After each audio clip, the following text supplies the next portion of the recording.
In today's tutorial, I'm going to show you how to see or view your network data usage on your Acer laptop, tablet, or desktop computer.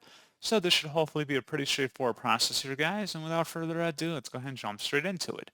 So all you have to do is open up the search menu and search for settings. Best results, come back with settings. Go ahead and open that up. Select network and internet on the left panel. And then on the right side, you want to go down and select advanced network settings. Select under more settings where it says data usage. You can change the filter period on the right by adjusting the time duration here by clicking the drop down, enter in a data limit if you want, and you can see all of the programs and processes that are using the most amount of data on your device, and that's pretty much all you have to do. So, as always, thank you guys for watching this brief tutorial. Do hope I was able to help you out, and I do look forward to catching you all in the next tutorial. Goodbye.